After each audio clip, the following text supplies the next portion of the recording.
ఆధ్యాత్మికత అద్భుతము కాదు, ఒక అవగాహన మాత్రమే.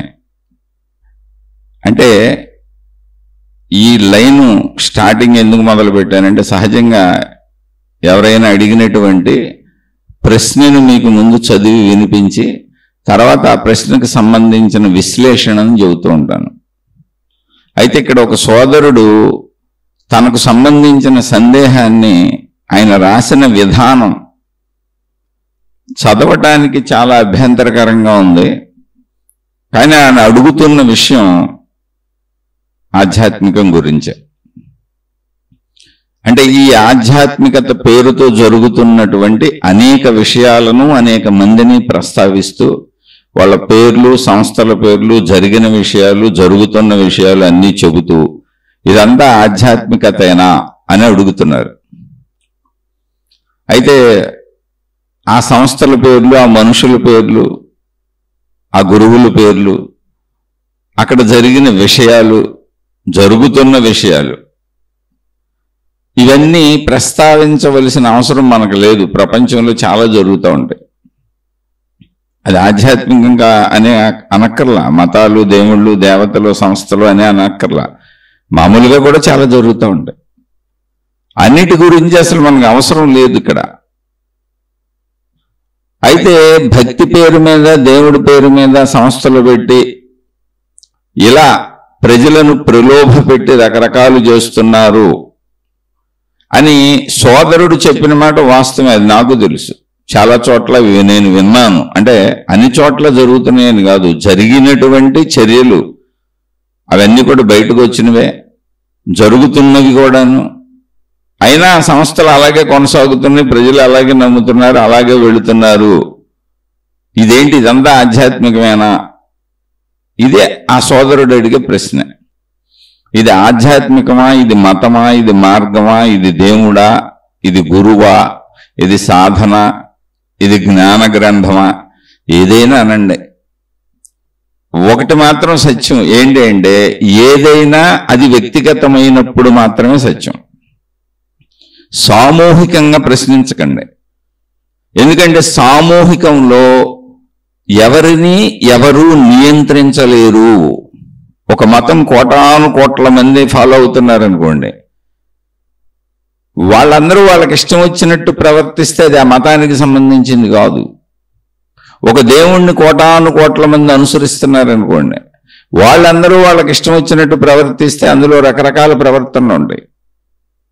వాళ్ళు ఆ మతాన్ని అనుసరించవచ్చు, ఆ దేవుణ్ణి అనుసరించవచ్చు, ఆ గురువుని అనుసరించవచ్చు, ఆ గ్రంథాన్ని అనుసరించవచ్చు. వీళ్ళ ప్రవర్తన దానికి ఆపాదించబడకూడదు. అందుకని ఎప్పుడైనా గుర్తుపెట్టుకోండి, ఆధ్యాత్మికత వ్యక్తిగతం. ఇక్కడ సమూహాలు ఎందుకు తయారవుతాయి అంటే ప్రచారకుల వలన, మత ప్రచారకుల వలన. మతాలను ప్రచారం చేయాలనుకుంటున్నారు, దేవుళ్ళను ప్రచారం చేయాలనుకుంటున్నారు. దాని వలన ఇది సమూహాలుగా భావన కలుగుతుంది. వీళ్ళంతా రోడ్లు ఎక్కుతున్నారు, మాదంతా ఈ సమూహం అని. ఎవరు సమూహాలు వాళ్ళు రోడ్లు ఎక్కుతున్నారు, రోడ్లెక్కి ఇంటింటికి తిరుగుతున్నారు, ప్రజల్ని తమ మతాలలోకి మార్చుకునే ప్రయత్నం చేస్తున్నారు. కానీ ప్రజలు ఏదో ఒక మతంలో ఉన్నారు, వాళ్ళని తమ మతంలోకి లాక్కోవాలనుకుంటున్నారు. దీని వలన సామాన్య మనిషికి ఒక కన్ఫ్యూజన్ వస్తుంది. అందరూ ఇలా ప్రజల మీద పెడుతుంటే, వ్యాపారస్తులు ప్రజలకి వారి యొక్క సరుకులు కొనిపించడానికి ప్రజల మీదకి వెళ్ళి వాళ్ళకి యాడ్లు ఇచ్చి ప్రచారాలు చేసి వాళ్ళు చెప్పడం తప్పులేదు. ఎందుకంటే అవి ప్రజలకు అవసరమైన వినియోగ వస్తువులు. యాడ్లు ఇవ్వకపోతే ఇన్ని రకాల వస్తువులు ఉన్నాయని ప్రజలకు తెలియదు. అసలు తెలుసుకున్నాక ప్రజలు వాళ్ళ ఇష్టం కొనుక్కుంటారా కొనుక్కోరా అనేది. కానీ అసలు ఇన్ని రకాల వస్తువులు ఉన్నాయి, ఇన్ని వస్తువులు తయారవుతున్నాయి అనేది ప్రజలకు తెలియాలంటే అది ప్రచారమే జరగాలి. ఆ మార్గాన్నే మతాలు, మతాలకు సంబంధించిన దేవుళ్ళు, దేవతల విధానాలు ఇవన్నీ ఎన్నుకున్నారు కొంతమంది, అందరూ కాదు కొంతమంది. ఎప్పుడైతే ఇది ప్రచార పర్వంలోకి వచ్చిందో అది సమూహం అయిపోయింది. సమూహాలు బయటకు వస్తున్నాయి. అప్పుడు సామాన్యుడికి కన్ఫ్యూజన్ అవుతుంది. ఎందుకంటే ఒక సమూహంలో ఉన్న అనేక మంది వాళ్ళ గుణాలను బట్టి ప్రవర్తిస్తారు. ఆ గుణాలను బట్టి వాళ్ళు ప్రవర్తించింది అది ఆ గురువుకో, ఆ దేవుడికో, ఆ మతానికో, ఆ గ్రంథానికో ఆపాదించబడిపోతుంది. అది దానిది కాదు, వీళ్ళ ప్రవర్తనది. అలానే కొన్ని మతాలలో దుర్మార్గపు భావజాలాన్ని నింపినటువంటి గ్రంథాలు కూడా చాలా ఉన్నాయి, ప్రజలను రెచ్చగొట్టే విధంగా.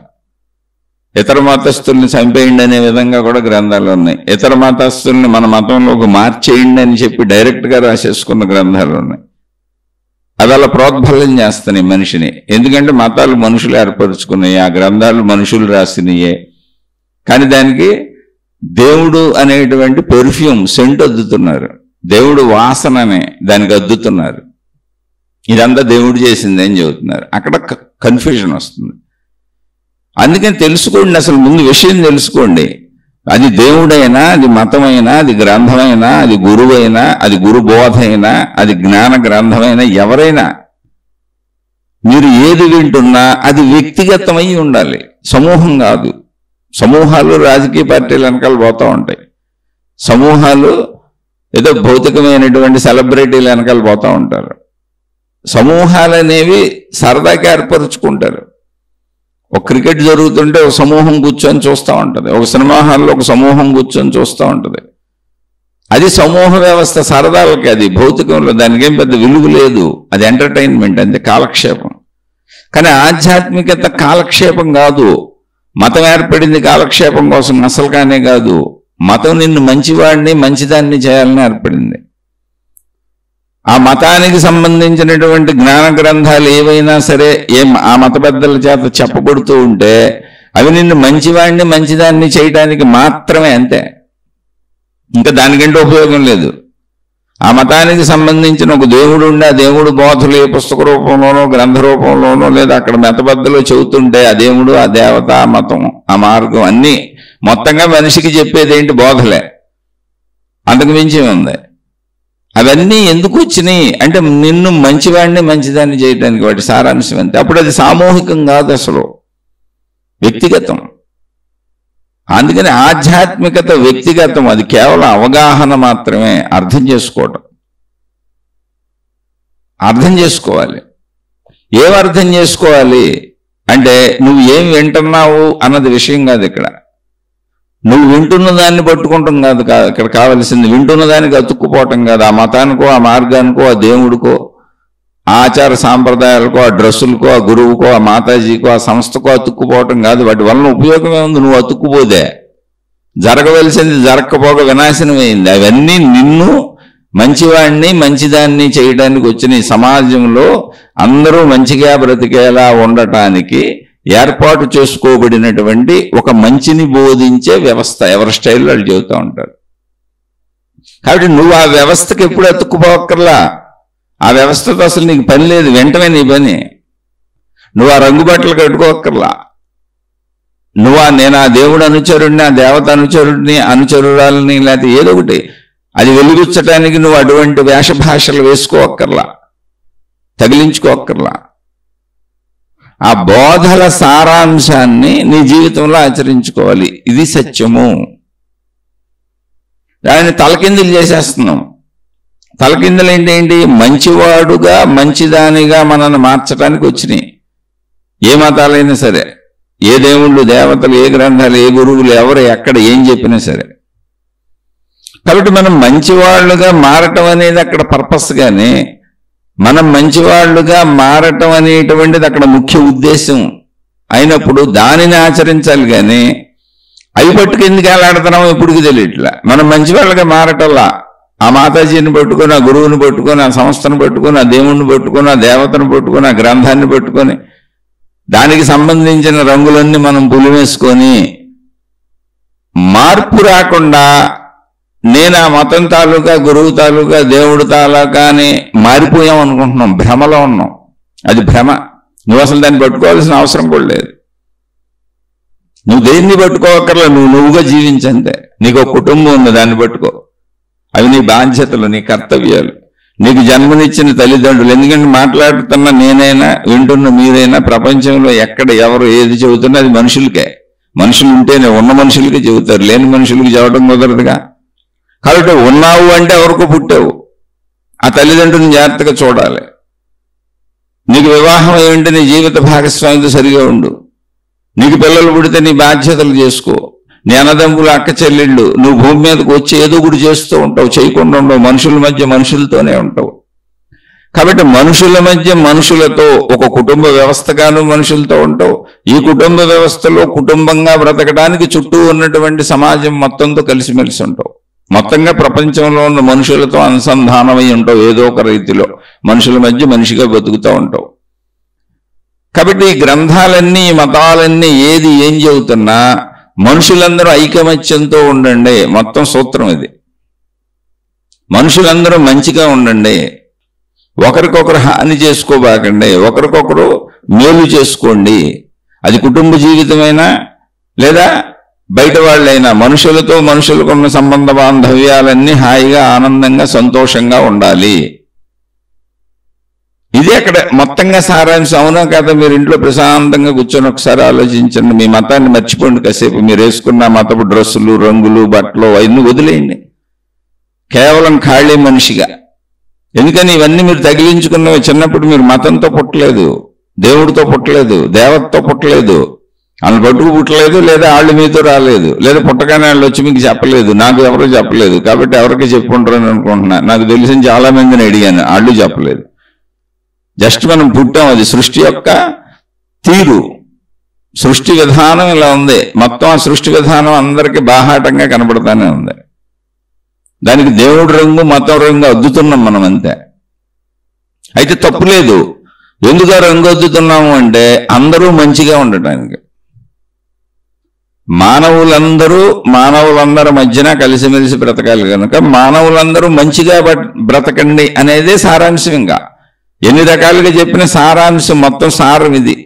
జ్యూస్ తీసేస్తే, అన్ని మతాలను వేసే దాంట్లో రుబ్బేసి జ్యూస్ తీస్తే వచ్చే సారం ఏంటంటే ఇది: మనిషి మంచిగా బతకాలి. నువ్వు సారం కదా నీకు కావాల్సింది. నువ్వు నీ ఇంట్లో మంచిగా బతకటం అంటే ఏంటి? నీ కుటుంబంలో బాధ్యతలు నిర్వర్తించడం, బయట మనుషులతో మంచిగా ఉండే ప్రయత్నం చేయటం. ఎందుకని చెప్పాల్సి వస్తుంది? మంచిగా ఉండటం లేదు కనుక. ఘర్షణలు అయిపోతున్నాయి కనుక, దుఃఖాలు అయిపోతున్నాయి కనుక, బాధలు అయిపోతున్నాయి కనుక, కష్టాలు అయిపోతున్నాయి కనుక, ఇబ్బందులు అయిపోతున్నాయి కనుక, నష్టాలు అయిపోతున్నాయి కనుక. ఎవరి వలన ఎవరికి అవుతున్నాయి? మొత్తం మనిషి వలనే మనిషికి అవుతున్నాయి కనుక. మనిషి వలనే ఇంకో మనిషికి అవుతున్నాయి. నీకైతే ఎవరి వలన అయి ఉండొచ్చు, వాళ్ళకి నీ వలన అవుతూ ఉండొచ్చు. మొత్తానికి మనుషుల వలన మనుషులే నష్టపోతున్నారు. అంటే మానవ జాతి తనంతానే బాధ పెట్టుకుంటుంది. జాతి పరంగా చూస్తే, ఇండివిజువల్గా చూస్తే ఒకళ్ళ వలన ఒకళ్ళకి ఇబ్బందులు వస్తున్నాయి. కానీ మొత్తంగా అందరూ బాధపడుతున్నారు, అందరూ దుఃఖానికి గురవుతున్నారు ఏదో ఒక సమయంలో, ఏదో ఒక పరిస్థితుల్లో. అటువంటివి ఉండకూడదు, అందరూ సంతోషంగా ఉండాలి. ఇది అన్ని మతముల సారం. ఆ సారం కావాల్సి వచ్చినప్పుడు నువ్వు మతాన్ని ఎందుకు పట్టుకుంటున్నావు? అసలు నువ్వు ఆ దేవుణ్ణి ఎందుకు పట్టుకెళ్ళాడుతున్నావు? దేవతను ఎందుకు పట్టుకెళ్ళాడుతున్నావు? మతాన్ని పట్టుకు ఎందుకు వెళ్ళాడుతున్నావు? ఆ గురువుని పట్టుకు ఎందుకు వెళ్ళాడుతున్నావు? గ్రంథాన్ని పట్టుకు ఎందుకు వెళ్ళాడుతున్నావు? అంటే అదేంటండి, అందులోంచే కదా సారం వచ్చేది. మరి దాన్ని పట్టుకోపోతే ఎలా అంటే, పట్టుకో, సారాన్ని ఎక్కువ పట్టుకో, దాన్ని తక్కువ పట్టుకో. అంటే ఏంటి? నీలో మంచి పెరగాలి, చెడు పోవాలి. అది కదా మెయిన్, అది కనపడాలి బయటికి.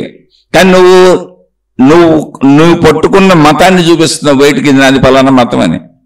నువ్వు పట్టుకున్న దేవుణ్ణి, దేవతని చూపిస్తున్నావు మొత్తంగా. నేను ఫలానా దేవుడు తాలూకా, ఫలానా దేవత తాలూకా అని. నువ్వు పట్టుకున్న గురువునో మాతాజీనో చూపిస్తున్నావు, నేను ఫలానా గురువు తాలూకా, మాతాజీ తాలూకా అని. నువ్వు పట్టుకున్న సంస్థను చూపిస్తున్నావు, నేను ఫలానా సంస్థ తాలూకా అని. అంతే తప్ప నీలో మార్పును చూపించట్లా నువ్వు. అందుకే ప్రపంచంలో ఎక్కడ మొత్తం అస్తవ్యస్తతలు పోలా, దుఃఖాలు పోలా, బాధలు పోలా, కష్టాలు పోలా. మనిషి జీవితంలో అవి అలాగే ఉంటున్నాయి. కానీ నువ్వు ఇవన్నీ చూపిస్తున్నావు. కానీ ఇవన్నీ ఏం చూపించమని చెబుతున్నాయి అంటే, నీలో మంచితనాన్ని చూపించమని చెబుతున్నాయి, నువ్వు మంచిగా బ్రతకమని చెబుతున్నాయి. అందుకని ఆధ్యాత్మికత అవగాహన పట్టుకోవటానికి ఏమి లేదు, అక్కడ వదిలేయటానికి ఏమి లేదు. జస్ట్ విని మారిపోయిందే. నువ్వు దేన్ని అసలు పట్టుకోబాక, దేన్ని తగిలించుకోబాక. ఎందుకంటే నీకున్నాయే చాలా బరువు. నువ్వు శరీరాన్ని తగిలించుకున్నావు, ఈ శరీరం నేనన్న భావాన్ని తగిలించేసుకున్నావు. అది అసలు నిన్ను వదిలేదే కాదు, 100 ఏళ్ల పాటు అలా పట్టుకుంటుంది. ఆ భారం మోయటమే కష్టం నీకు. దానికి మళ్ళీ ఆ పంచేంద్రియ సుఖాల కోసం కుటుంబం తగిలించుకున్నావు. మళ్ళీ అసలు అది సామాన్యమైన విషయం కాదు. నీ శరీర బరువే 100 ఏళ్ళు అలా మోయాలి, దానికి అన్ని సమకూర్చాలంటే మళ్ళీ ఈ శరీరం కోసం కుటుంబాన్ని ఏర్పరచుకున్నావు. మొత్తం కుటుంబ బరువు ఉంది ఇప్పుడు నీ మీద. నీ బరువు నీకుంది, నీ శరీర బరువు ఈ శరీరమే నేనన్న భావంతో ఉన్న బరువు ఉంది. మొత్తం మళ్ళీ నా కుటుంబం అనే భావం ఉంది. మొత్తం ఇప్పుడు ఈ కుటుంబము నా కోసం మళ్ళీ అవసరమైనటువంటి వనరులు వసతులకి ఎన్నింటినో మళ్ళీ తెచ్చి తగిలించుకున్నా, నావి నావి అంటూ.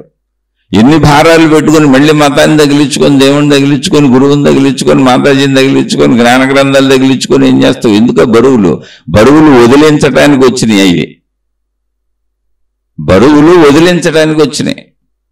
అంటే ఇక్కడ నేను వాటిని తక్కువ చేయట్లా. ఆ మధ్యలో ఉన్నటువంటి, నేను చెబుతున్న విషయంలో ఉన్నటువంటి ఆ మధ్యలో సారాంశాన్ని అర్థం చేసుకోండి. వాటిని వాటి ప్లేస్లో ఉంచండి. మతాలు మతాలుగానే ఉంటాయి, వాటిని అలా ఉంచండి. దేవుళ్ళు దేవుళ్ళుగా ఉంటారు, అలా ఉంచండి. గురువులు గురువులుగా ఉంటారు, మాతాజీలు మాతాజీలుగా ఉంటారు, సంస్థలు సంస్థలుగా ఉంటాయి. వాటి పని వాటిని చేసుకొని వాటిని అలా ఉంచండి. మీరు తగిలించుకోకండి. ఎందుకంటే ఆల్రెడీ తగిలించుకున్న విషయాలు చాలా ఉన్నాయి. ఆ తగిలించుకున్న విషయాల బరువు చేత, భారం చేత కుంగిపోతున్నాం. మనం చెడులోకి వెళ్ళిపోతున్నాం, తప్పులు చేస్తున్నాం. మనలో అనేక నెగిటివ్ గుణాలు ఉత్పత్తి అవుతున్నాయి, చెడు ఉత్పత్తి అయిపోతుంది. దాన్ని శుభ్రం చేయడానికి ఎన్ని వచ్చినాయి? బాగా మురికి పెట్టేసినాయి బట్టలు. బట్టలు ఏమైంది? బాగా మురికి పెట్టేసినాయి. మురికి పెట్టిన బట్టల్ని శుభ్రం చేయడానికి చక్కగా సర్ఫులో నానబెట్టాం. నీళ్ళల్లో సర్ఫ్ వేసి చక్కగా సర్ఫులో బట్టలని నానబెట్టాం. కాసేపు నానబెట్టి ఉంచాం. ఈ సర్ఫిల్లా బట్టలకు బాగా పెట్టింది. తర్వాత కొంచెం సబ్బు రాసేటిని ఉతికాం. ఇప్పుడు సర్ఫు సబ్బు మతాలు అనుకుంటే అంటుకుపోయినట్టు కనపడతాయి. కాదు, మురికి వదిలిస్తాయి అంతే. మురికి వదిలించే వరకు అవి. తర్వాత చక్కగా నీళ్ళల్లో జాడించి ఫ్రెష్గా మళ్ళీ ఆరేసాం. దాని స్థితి, దాని మురికి వదిలిపోయింది. ఇప్పుడు సబ్బుతో పని లేదు, సర్ఫుతో పని లేదు. మురికి వదిలే వరకు సబ్బు సర్ఫు కావాలి. అప్పటి వరకు నీకు జ్ఞానం కావాలి. మత జ్ఞానం కానీ, గురు జ్ఞానం కానీ, గ్రంథ జ్ఞానం కానీ, ఏదైనా సరే దైవ జ్ఞానం కానీ. మురికి వదిలించుకోవటానికి అంతే.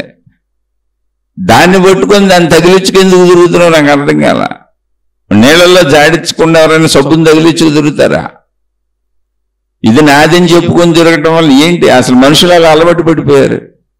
నాది ఈ మతం అని చెప్పుకోవడానికి అలవాటు పడిపోయారు. ఈ మతం నాది, ఈ మార్గం నాది, ఈ గురువుకి సంబంధించిన. ఇప్పుడు ఈ ఆడంబరాలు, ఈ ప్రచారాలు, బయటికి ప్రదర్శించటాలు ఎక్కువైపోయింది. అసలు పోయింది. అవన్నీ వచ్చింది ఎందుకంటే నేను మంచోడిని అని నువ్వు చాటి చెప్పటానికి, నేను మంచోడిని నీ మంచిని ప్రదర్శించటానికి. మంచిని ప్రదర్శించు, మంచిని ప్రదర్శించి చూపించు ప్రజల మధ్య. మతాన్ని ఎందుకు ప్రదర్శిస్తున్నావు? మతం చెప్పేది మంచిని ప్రదర్శించమని, దేవుడు చెప్పేది మంచిని ప్రదర్శించమని, గురువు చెప్పేది దేవుడు చెబుతున్న బోధనలు గురువు మనకు అందించేది మంచిని ప్రదర్శించమని, జ్ఞాన గ్రంథం చెప్పేది మంచిని ప్రదర్శించమని. అంతే తప్ప మమ్మల్ని ప్రదర్శించమని కాదు. చక్కగా అర్థం చేసుకో, నిన్ను నువ్వు సంస్కరించుకో. అంతే. ఆధ్యాత్మికత కేవలం అవగాహన మాత్రమే. దేన్ని నువ్వు తగిలించుకోవాల్సిన అవసరం లేదు. అన్నింటినీ విని అర్థం చేసుకొని అవగాహనతో జీవించండి. ఏంటి అవగాహన? నేను మంచిగా జీవించటమే. మొత్తం ఆధ్యాత్మిక సారాంశం జస్ట్ ఇంతే. అలానే ఇది నేను చెబుతున్నాను అనుకుంటున్నారా? అన్ని మత గ్రంథాల్లో ఉంటుంది. వెళ్ళి ఎత్తుక్కోండి మీరు. మంచిగా బతకమని చెప్పని మతకం ఉంటుందా అసలు? ఇంకా వాళ్ళు బోల్డ్ చెప్పచ్చు, అది వేరే విషయం. సారాంశం ఏంటి? మొత్తాన్ని పిండేస్తే సారాంశం ఏంటి? మంచి, అంతే. మంచిగా బతకటమే. ఇది కామన్ సెన్స్ ఉన్న ప్రతి మనిషికి అర్థమవుతుంది కదా. అనేక గ్రంథాలు ఎన్నో రచించి ఇచ్చినటువంటి వ్యాస మహర్షిని అడిగారు. అంటే ఇప్పుడున్న అనేక మంది చదువుతున్నటువంటి బోధలు, ప్రవచనాలు ఏవైనా కానీ ఉన్నాయి. మాట్లాడుతున్న సాహిత్యం, ఇప్పుడు రచించబడుతున్న సాహిత్యానికి అంతకి మూలం ఇంచుమించుగా వ్యాస మహర్షి. ఆయన్ని అడిగారట. ఆయనే రాసుకున్న దాంట్లో వచ్చింది, అయ్యా మీరు ఇన్ని రకాల గ్రంథాలు రాశారు, ఇన్ని వందల వేల విధానాలుగా అది విస్తరించిపోయింది. కానీ ఒక సామాన్య మానవుడికి ఇన్ని చదివే అవకాశం ఉంటుందా? అసలు చదవగలుగుతాడా? అంత టైం ఉంటుందా? దానికోసం జీవితం అంకితం చేసిన వాళ్ళు ఎవరో కొంత చదవగలుగుతారు. అంటే మరి ఎలా సామాన్యుడు ఎలా అంటే, కాదు నాయన, ఏదో ఒక రీతిలో అర్థం చేసుకుంటారని అనేక రీతుల్లో చెప్పే ప్రయత్నం చేశాను అంతే. ఏ స్థాయిలో వాళ్ళకి ఆ స్థాయిలో అనేక రీతులలో అనేక రకాలుగా అర్థమవుతుందని చెప్పి అనేక రీతుల్లో ఆ సత్యాన్ని చెప్పే ప్రయత్నం చేశాను. సత్యదార్శనికుడైన అలాంటి మహాత్ములు ఎంతోమంది ఉన్నారు ప్రపంచంలో. వాళ్ళందరూ అందించింది చాలా జ్ఞాన సంపద ఉంది. అప్పుడు ఆయన మీరు అనేక రీతుల్లో అందించారు రైటే, కానీ ఇదంతా ఎలా తెలుసుకోగలరు? ఇంత తెలుసుకోవాల్సిన అవసరమే లేదు అని. నేను చెప్పిన సారాంశం అంతా ఒకటే, దాన్ని ఒక్క లైన్లోనే చెబుతాను. అంటే ఒక్క శ్లోకంలో చెప్పగలడా అని ఎదురు వ్యక్తి అడిగాడు. లేదు, అర్ధ శ్లోకంలోనే చెబుతాను అన్నారు ఆయన. అంటే అర్ధ శ్లోకం అంటే ఒకటే సెంటెన్స్. రెండో సెంటెన్స్ పూర్తయితే పూర్తి శ్లోకం అవుతుంది. అది లేదు ఆయన అర్ధ శ్లోకంలోనే చెబుతానన్నారు, అంటే సింగిల్ సెంటెన్స్లో చెబుతానన్నారు. ఏంటంటే పరోపకారాయ పుణ్యాయ పాపాయ పరపీడనం, అంతే. ఈ ఒక్క మాటని చెప్పడానికి నేను వేల లక్షల విధానాలుగా ప్రయత్నాలు చేశాను. ఎందుకంటే ఏ బుర్రకి ఎలా అర్థమవుద్దో ఎవరో ఒకళ్ళు అలా అర్థం చేసుకొని మంచిగా జీవిస్తే చాలని మంచి చెడు విచక్షణని చెప్పాను అంతే. ఇది మతముల సారం, దాన్ని ఎలా మర్చిపోతాం? ఇప్పుడు ఆ గ్రంథాలన్నీ చదివి అప్పచెబితే పాండిత్యం అంటారు. మీరు ఒక మతాన్ని మెళ్ళ వేసుకు తిరిగితే, ఆ మతపు రంగుని మెళ్ళ వేసుకు తిరిగితే, దేవుణ్ణి మెళ్ళ వేసుకు తిరిగితే, ఆ గురువుని మెళ్ళ వేసుకు తిరిగితే, ఆ సంస్థని మెళ్ళ వేసుకు తిరిగితే దానివల్ల ఉపయోగం ఏంటి? నేను ఫలానా తాలూకా అని చెబితే ఏంటి ఉపయోగం? ఎవరికి చెబుతున్నారు అసలు? మీరు ఇంకోళ్ళకి చెబితే వాళ్ళు మీకు చెబుతారు.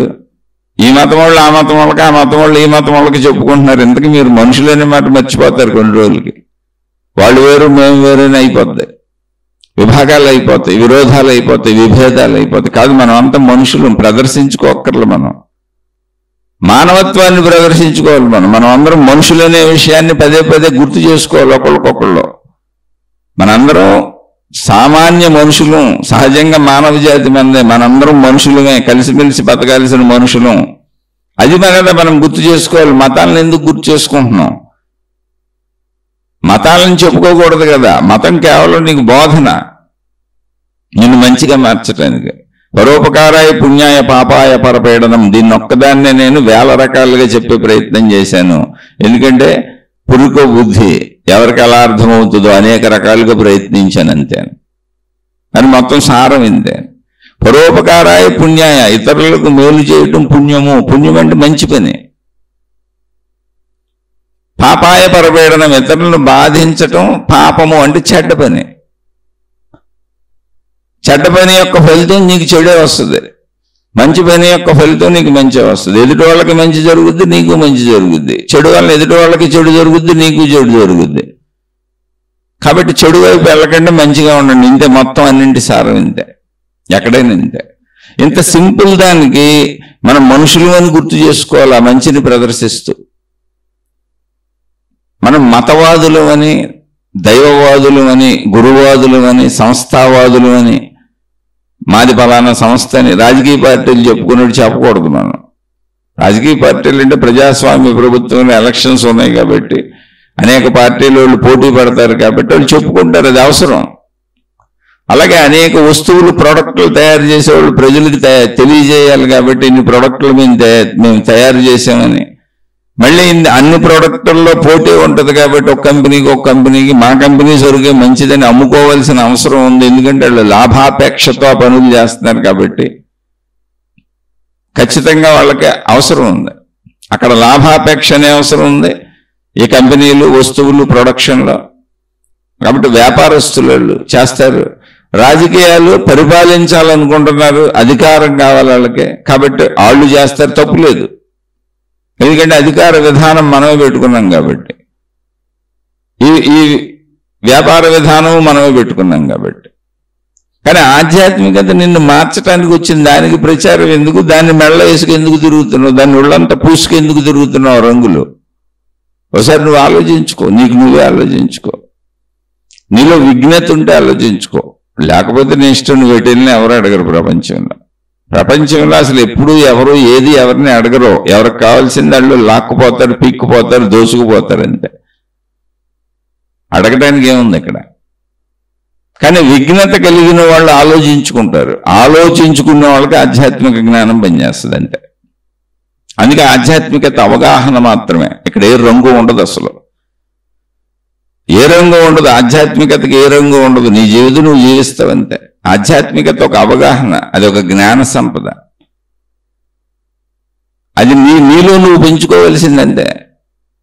ఆ విఘ్నతను పెంచుకుంటావా? అదే ఆధ్యాత్మిక చదువు. చదువుకోవాలి, చదువుకోవాలి, చదువుకోవాలి. చదువు లేని వాళ్ళు ఎలా ఉంటారో చెప్పారు. విద్య లేని వాడు వింత పశువు.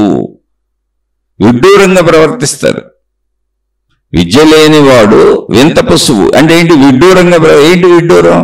నాది మతం, నాది మతం కాబట్టి నా మతం ఇదేని నేను చెప్పటానికి బాహాటంగా ప్రవర్తిస్తా. ఏంటి? గడ్డలు పెంచేస్తా, మీసాలు పెంచేస్తా, రంగు అట్లా వేసేస్తా. నా మతం ఇది అని మీకు తెలిసేలా నేను ప్రవర్తిస్తా. ఇంకో మతమైన నా మతం ఇదని ఎలా నేను ప్రవర్తిస్తా. మన ఇద్దరం ఎదురు బెదురు పెడితే నాది నీకు చూపిస్తా, నీది నాకు చూపించు, నచ్చపోతే కొట్టుకుందాం. ఘర్షణేకా? అరే బయటికి చూపించటం ఏంట్రా? మనం మనుషులు అని కదా చూపించాలి. మతాలను చూపించటం ఏంటి? దేవుళ్ళను చూపించటం ఏంటి? గురువులను చూపించటం ఏంటి? జ్ఞాన గ్రంథాలను చూపించటం ఏంటి? అంటే సారాంశమైన మంచిని కదా చూపించాలి. ఆలోచించండి. మీలో మనసు ఉంటే, మీలో నిండైన మనసు ఉంటే, మీలో బుద్ధి సరిగ్గా పనిచేస్తూ ఉంటే, మీలో విచక్షణ జ్ఞానం ఉంటే, మీరు చిన్నపిల్లలైనా సరే తెలుగు అర్థమైతే చాలు. మీరు కడు వృద్ధులైనా సరే మీకు కనపడుతుంటే తెలుగు అర్థమైతే చాలు. మీలో మనసు లేదా, బుద్ధి లేదా, ఇది నిజం అబద్ధం అది చెప్పట్లేదా? మీరు ఆ రంగులు ఎందుకు పులుగు తిరుగుతున్నారు? ఆల్రెడీ మనకు బోల్డ్ ఒక రంగు ఉంది, శరీరం నేనన్న భావన ఉంది. అది తీసేయటమే కుదరదు. ఎందుకంటే శరీరానికి అన్ని సమకూర్చుకోవాలి. మళ్ళీ దానికి కుటుంబం ఉంది. ఒక శరీర భారం ఉంది, కుటుంబ భారం ఉంది.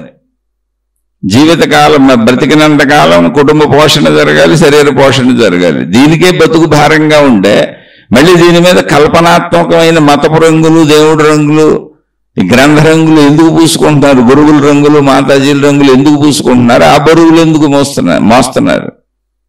ఆలోచించండి ఒకసారి.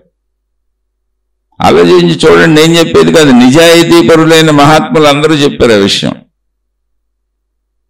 నిజాయితీ పరులైనటువంటి మహాత్ములు అందరూ చెప్పారు ఆ విషయం. దాన్ని తెలుసుకోవాలి మనం. వివేకానందుల వారు ఒక సందర్భంలో ఒక అద్భుతమైన మాట చెప్పారు. ఏంటి అద్భుతమైన మాట అంటే, అసలు వివేకానందుల వారిని, అయ్యా మీరు ఎందుకు ప్రజల్లో తిరిగి ఏం చెప్పదలిచారు? ఒక మత ప్రచారం చేస్తారా, లేదా ఒక మార్గ ప్రచారం చేస్తారా? ఏంటి మీరు ఏం చెప్పదలిచారు అంటే ఆయన ఏం లేదు, లే మేలుకో అన్నారు. ఉత్తిష్ట, ఉత్తిష్ట, లే మేలుకో అని. మేలుకొలుపు అంతేనా? అది ఏం మేలుకొలుపండి? మేలుకొలుపోగా ఏం చెబుతారు? మీరేం చెబుతారు అంటే ఆయన చెప్పారు, ప్రతి మనిషిలోనూ దివ్యత్వము గర్భితముగా ఉన్నది. గర్భితముగా అంటే అంతర్గతంగా ఉంది ప్రతి మనిషిలో. కానీ మనిషి నేను శరీరం అనే భావనలో అకృత్యాలకు పాల్పడుతున్నాడు. ఇది అన్ని తగిలించుకొని మనిషిలో ఉన్నటువంటి ఆ గర్భితంగా అంతర్గతంగా లోపల ఉన్నటువంటి వ్యక్తపరచబడినటువంటి దివ్యత్వం ఏదుందో ఆ దివ్యత్వాన్ని వ్యక్తపరచటమే జీవిత పరమావధి. అసలు అందుకే జీవితం వచ్చింది. నేను దాన్ని చెబుతున్నాను అన్నారు. మీ మతాలతో, మీ మార్గాలతో, మీ విధానాలతో, మీ పద్ధతులతో ఎవరైనా పర్వాలేదు, నాకేం ప్రాబ్లం లేదు. అందుకని నేను ప్రపంచ మత మహాసభలో కూర్చొని అనేక మతాల వాళ్ళు అక్కడ కూర్చొని ఉంటే ఎవరి మతం వాళ్ళు వచ్చి వాళ్ళ మత దేవుడితో, వాళ్ళ మత ప్రార్థనతో, వాళ్ళ మతాల గొప్పతనం, వాళ్ళ గ్రంథాల గొప్పతనం, వాళ్ళ దేవుళ్ళ గొప్పతనాలు చెబుతుంటే అసలు చెప్పడానికి వెళ్ళినటువంటి ఈయన అనేక మతస్థులు, ప్రపంచవ్యాప్తంగా వచ్చిన అనేక మతస్థులు కూర్చున్న మత మహాసభలు, దాని పేరే మతాల మహాసభ. అనేక మతాల వాళ్ళు వచ్చి వాళ్ళు దాన్ని చెప్పొచ్చు. అందులో ఈయన అక్కడ కూర్చున్నందరినీ సంబోధించటమే సోదర సోదరీమణులారా అని సంబోధించారు. అంటే అన్ని మతాల వాళ్ళు నా వాళ్ళు మనుషులు మనమని. సంబోధన తన మతంతో మొదలు పెట్టలేదు, ముందు మనుషులతో మొదలు పెట్టారు. వివేకవంతులు అలా ఉంటారు, అందుకే ఆయన పేరే వివేకానందుడు. ఆయన పాపులర్ అయినట్టుగా ప్రపంచంలో ఎవరైనా పాపులర్ అయ్యారా? ఎందుకని సత్యాన్ని చెప్పేవాడు అలాగే ఉంటాడు. ఆయన తీసుకెళ్ళి మళ్ళీ ఒక మతానికి కట్టేపాకండి. ఆయన అన్న ప్రాంతంలో, ఆయనకి తగిలిన విధానంలో, ఆయన పుట్టిన ప్రదేశంలో ఏది దొరికిందో దాంతో సాగి ఉంటారు. నువ్వు ఫలాన్ని తింటున్నావు కాబట్టి నీది ఫలానా వాడి అంటే కుదరదు. బియ్యం దొరికే చోట, ఇక్కడ బియ్యం ఉత్పత్తి జరుగుతున్న చోట బియ్యమే తింటారు, గోధుమలు దొరికే చోట చపాతీలు తింటారు, గోధుమ పిండి తింటారు. అలా భౌగోళిక పరిస్థితుల్లో ఏ పంటలు ఉంటే ఆ పంటలు తింటారు. ఆల్రెడీ ప్రపంచంలో మతాలు కమ్మేసి ఉన్నాయి కాబట్టి, పుట్టుకతో మతం ఇంట్లోనే ఉండిపోయింది కాబట్టి పుట్టినుండి ఆ మతానికి కట్టేయకూడదు. ఆయన విశ్వవిఖ్యాతుడు ఎందుకయ్యాడు అంటే మతానికి కట్టుబడిన వ్యక్తి కాదు ఆయన. అవసరమైతే మతాలు తమను తాము సంస్కరించుకోవాలని చెప్పినటువంటి ధైర్యవంతుడైన. మతం కావాలంటే సంస్కరించుకోవాలి తను, అది ముడుచుకుపోయి ఉండకూడదని చెప్పారు ఆయన. ఆ తత్వాన్ని అర్థం చేసుకోండి. దేన్ని పట్టుకు ఏలాడక్కర్లేదు, దేన్ని మనం పట్టుకొని అలాగే కూర్చొని ఏలాడక్కర్లేదు. ఆయన తన గురువు పట్ల ఎంతో కృతజ్ఞతగా ఉండేవారు. ఎందుకని తనకు సత్యాన్ని తెలియజేసిన ఆయన గురువు అంతే.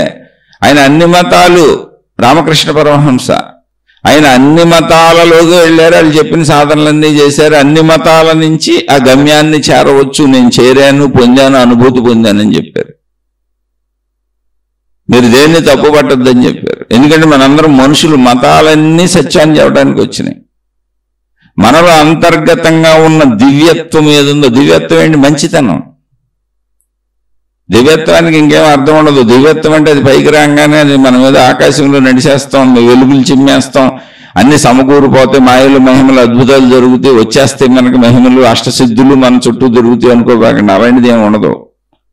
దివ్యత్వం అంటే మంచితనాన్ని మించిన దివ్యత్వం ఏముంటుంది? నేను అసలు ఒక్కరిని కూడా, నేను బతికున్నాళ్ళు ఒక్కరిని కూడా ఇబ్బంది పెట్టను, ఒక్కరిని కూడా బాధ పెట్టను, ఒక్కరిని కూడా ద్వేషించను, నాకు అసలు శత్రుత్వ భావనే పుట్టదు నా హృదయంలో.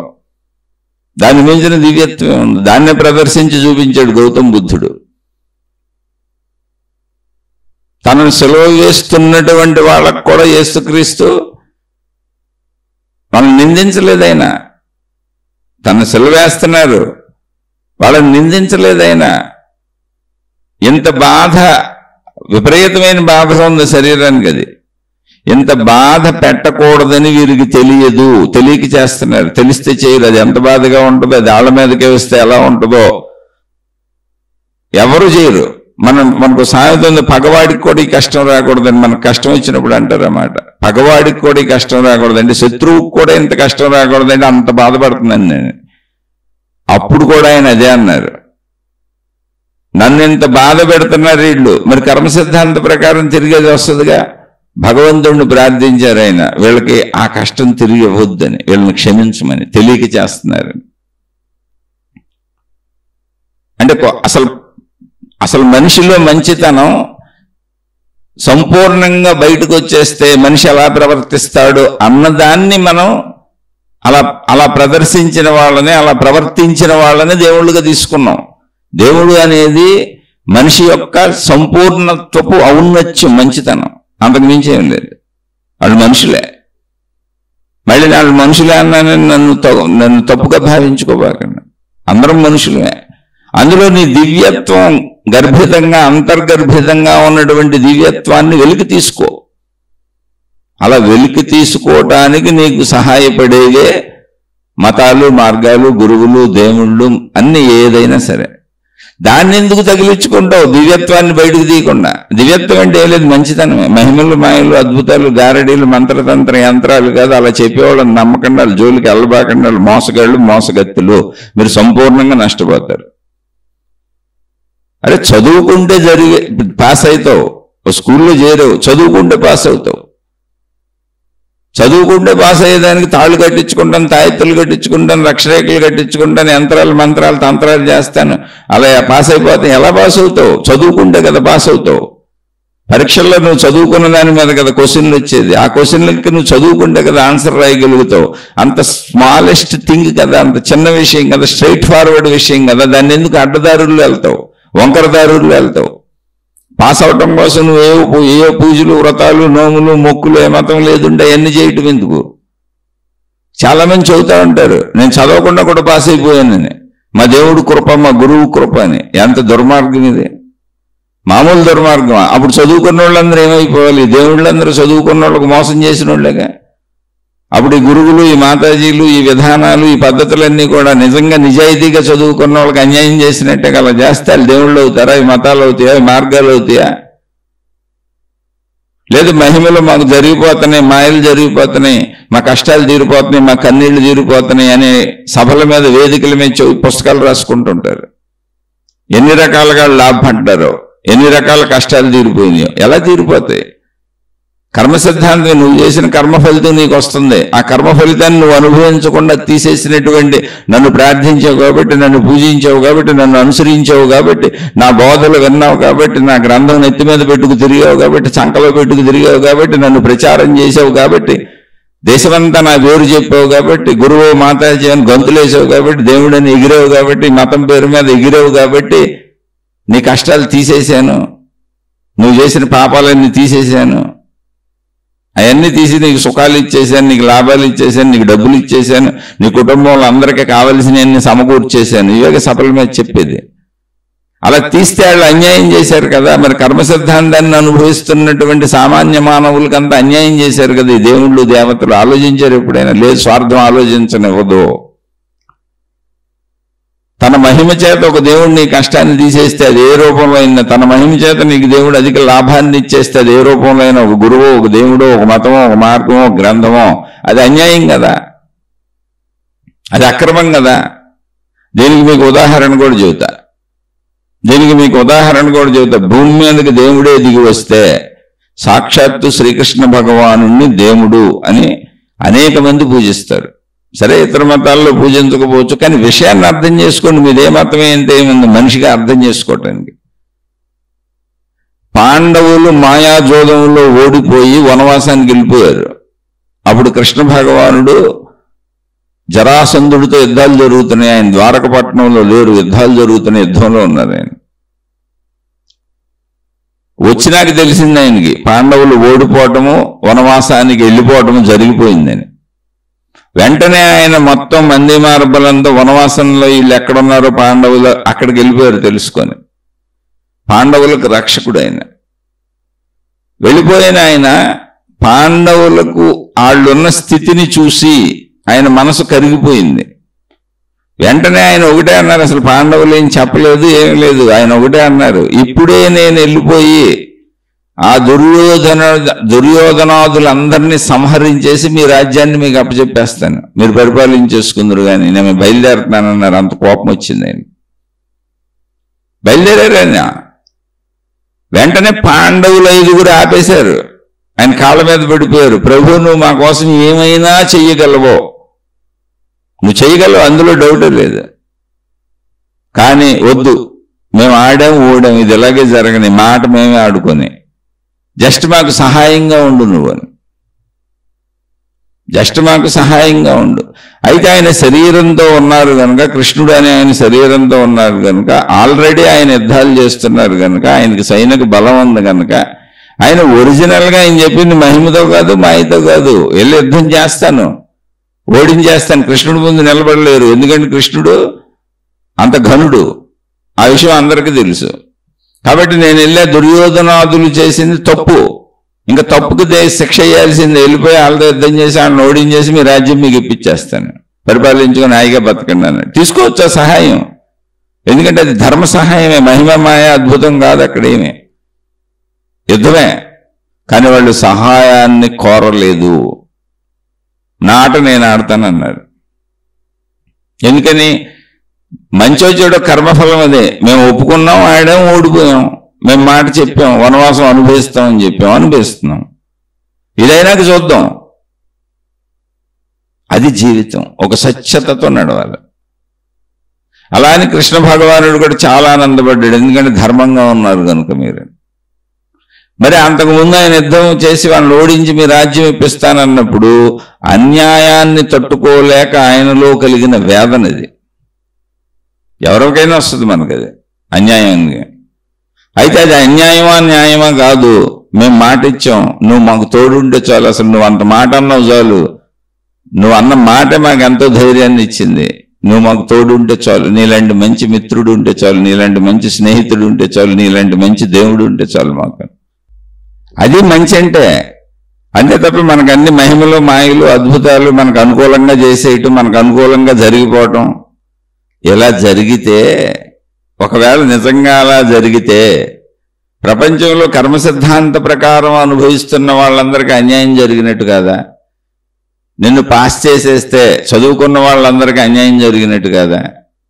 కాదు. ఆశ అంటే ఆశ, అత్యాశ, దురాశ ఉన్నటువంటి బుద్ధికి విచక్షణ పనిచేయదు. అసలు అలా జరగదు ఈ సృష్టిలో. జరుగుతుందని నమ్మించే వాళ్ళని నమ్మకండి అని చెబుతున్నా. అందుకని నీ విచక్షణ ఉపయోగించుకో. అలా నమ్మించే వాళ్ళందరూ మోసగాళ్ళు, మోసగెత్తలే, ఇంకా డౌట్ లేదు. మరి ఎందుకంటే మతాలు దేవుళ్ళు మీకు ఫస్టే చెప్పే పరోపకారాయ పుణ్యాయ పాపాయ పరపీడనం. ఒక్కలై నేనేం చెప్పింది కదా వ్యాస మహర్షి. లక్షల కోట్ల గ్రంథాలు రచించిన మహానుభావుడు చెప్పాడు. మీది ఏ మతం అయితే ఏంటి మంచి అంటానికి. ఏమీ లేదు. ఇతరులకు మేలు చేయటం పుణ్యము, ఇతరులకు హాని చేయటం పాపము. మేలు చేయటం వలన వాళ్ళకి లాభం, నీకు లాభం, ఇద్దరు హాయిగా ఉంటారు. కీడు చేయటం వలన వాళ్ళకే నష్టం, నీకు నష్టం, ఇద్దరు నష్టపోతారు. కాబట్టి మానవ జాతి అంతా మేలుగా జీవించాలి అంటే ఒకరికొకరు మేలు చేసుకోవాలంతే. అందుకని పరోపకారం అంటే ఏంటి? అందరం ఒకరి మీద ఒకరు ఆధారపడి ఉంటాం ఇక్కడ. ఈవెన్ అసలు జీవిత భాగస్వాములు, కుటుంబాలు, వివాహాలు ఎందుకు చేసుకున్నారు? పురుషుడికి స్త్రీ అవసరం, స్త్రీకి పురుషుడు అవసరం. ఆధారతది సృష్టి అలా నిర్మించింది. అన్ని పరోపకారాలే. పరులు లేకుండా మనం జీవించడం కుదరదు ఇక్కడ. స్త్రీ లేకుండా పురుషుడు, పురుషుడు లేకుండా స్త్రీ జీవించడం కుదరదు. అలా పర ఆధారత మీద ఉంది కనుక పరోపకారం అని చెప్పారు. పర ఆధార జీవితాలు మనవి. రెండవ వాళ్ళు లేకుండా జీవించడం కుదరదు. అందుకని పరోపకారం ఉండాలి. రెండవ వాళ్ళకి అవసరత ఉంది కనుక ఉపకారం చేయి, మళ్ళీ నువ్వు ఉపకారం తిరిగి పొందు. ఇది జీవితం. అదే కృష్ణ భగవానుడు మళ్ళీ నిజంగా యుద్ధం వచ్చింది, వనవాసం అయిపోయింది, తిరిగి రాజ్యం ఇవ్వనన్నాడు. దూతగా కూడా వెళ్ళాడు ఆయన. అన్యాయం కదా, తప్పు కదా, వాళ్ళ రాజ్యం వాళ్ళకి ఇచ్చేయండి, పోనీ ఇవ్వకపోతే రాజ్యం ఇవ్వకపోతే ఇవ్వపోయారు, పోనీ 5 ఊళ్ళు ఇవ్వండి చాలని. సూది మొన మోపినంత కూడా ఇవ్వను, దమ్ముంటే యుద్ధం చేసి గెలుచుకోండి, లేకపోతే అవతలకు పోండి అని చెప్పాడు దుర్యోధనుడు. యుద్ధం అనే ప్రస్తావన తెచ్చింది దుర్యోధనుడే. ప్రస్తావన వీళ్ళు తేలా. అసలు యుద్ధం జరగవలసిందే. యుద్ధంలో గెలిస్తే మీ రాజ్యం మీకు వస్తుంది, ఎందుకంటే నేను ఓడిపోతాను, చచ్చిపోతాను కాబట్టి. కాదు మీరు పోయారో చచ్చారో అసలు గొడవ లేదు, అంతా నాకిందే ఉంటుంది, ఇంకా నాకు ఈ దరిద్రం వదిలిపోద్దని వాళ్ళ యుద్ధంలో ఎలా చంపేసి తనకు ఎప్పటికీ శత్రువు లేకుండా చేసుకోవాలనేది దుర్యోధనుడి యొక్క ప్లాన్. అప్పుడు కూడా కృష్ణ భగవానుడు యుద్ధం జరుగుతున్నా కూడా నేను యుద్ధం చేయను, రథం తోలు పెడతానన్నాడు. అంతే.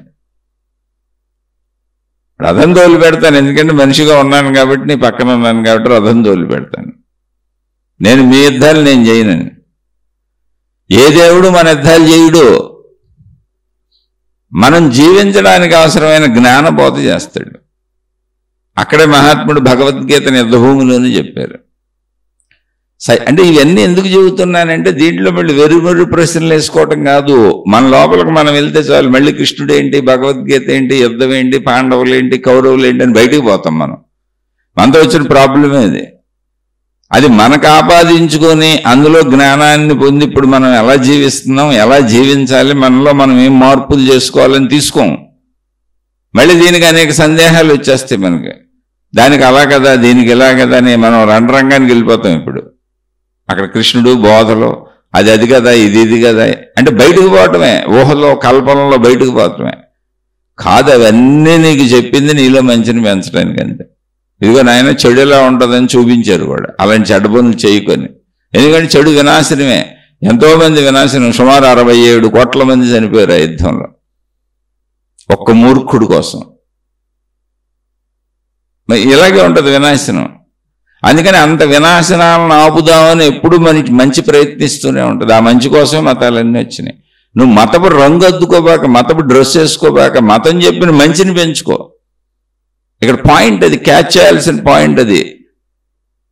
మనకి చెరుకు ఉంది, ఇప్పుడు చెరుకుని తెచ్చుకున్నామంటే చెరుకులో రసం కోసం పిప్పితో మనకేం పని లేదు, తీసేస్తాం. అలాగే మీరు ఏదైనా ఓ మామిడి పండు తింటున్నారనుకోండి, రసం కోసం టెంకర్ ఏం చేస్తాం, పక్కన పడేస్తాం. సారం కదా కావాలి. సారం ఏంటి? మంచిని పెంచుకోవడానికి అవసరమైంది ఈ విధానం, అంటే ఈ మతాలు, మార్గాలు, ఇవన్నీ. అందుకే ఆధ్యాత్మికత అవగాహన మాత్రమే.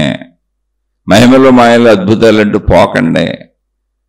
మనలో ఉన్నటువంటి దివ్యత్వాన్ని, అంటే మంచితనాన్ని వ్యక్తపరిచేలా మనం జీవించటానికే జీవితం ఉంది. అదే జీవిత పరమావధి. ప్రతి మనిషిలోనూ దివ్యత్వం గర్భితముగా ఉన్నది. దానిని వ్యక్తపరచటమే జీవిత పరమావధి. అందుకే జీవితం ఉంది. ఆ బోధనలు నేను చేస్తున్నానని చెప్పారు వివేకానందుడు. నాయన, మీలో ఉన్న దివ్యత్వాన్ని వ్యక్తపరుచుకోండి అని. ఎందుకంటే అది నాకు అర్థమైంది. నేను వ్యక్తపరుచుకుంటున్నాను, వాళ్ళని కూడా వ్యక్తపరుచుకోమని చెబుతున్నాను. అది తత్వం. అయితే ఇప్పుడు నేను ఏదైనా 4 పేర్లు చెప్పాను అనుకోండి, నన్ను తీసుకెళ్ళి మళ్ళీ ఆ మతానికి కట్టేబాక. నేను పుట్టి పెరిగిన చోట నాకు దొరికిన 4 పేర్లు చెబుతున్నా. నేను అవే చదివాను కాబట్టి ఆ 4 చెప్పగలుగుతున్నా. కానీ అన్నీ ఒకటే. ఎక్కడైనా ఏదైనా ఒకటే. మనుషులు మనం. భాషలు మారచ్చు, భావం మారదు. భాషలు మారచ్చు, భావం మారదు. భావం ఒకటే. మానవ జాతి భావం ఒకటే. అంతర్గత భావం ఒకటే. అందుకని ఆ భావాన్ని వ్యక్తపరుచుకుంటూ మనల్ని మనం సంస్కరించుకోవడం ఆధ్యాత్మికత. అందుకని ఆధ్యాత్మికం కేవలం అవగాహన మాత్రమే. ఏంటి సంస్కరణ? ఏమీ లేదు. మంచిగా ఉండలేని కోపం వస్తుంది. ఏం చేయాలి? ఇప్పుడు కొన్ని సందర్భాల్లో కోపం వస్తుంది. అది ఇంట్లో కావచ్చు, బయట కావచ్చు. వస్తుందని నీకు తెలుసు కదా, అది నీకు వచ్చే కోపమే కదా. పక్కోడికి వచ్చే కోపం అయితే నువ్వు ఆపలేవు, కానీ నీకు వచ్చే కోపం ఎందుకు ఆపలేవు? ఆపుకోలేకపోతున్నానండి అంటావు. అంటే ఇప్పుడు నీకు నీ ఇంద్రియాలకు బానిసైపోయావు, నీ భావోద్వేగాలకు బానిసైపోయావు. ఇప్పుడు నువ్వు యజమానిగా జీవించట్లా.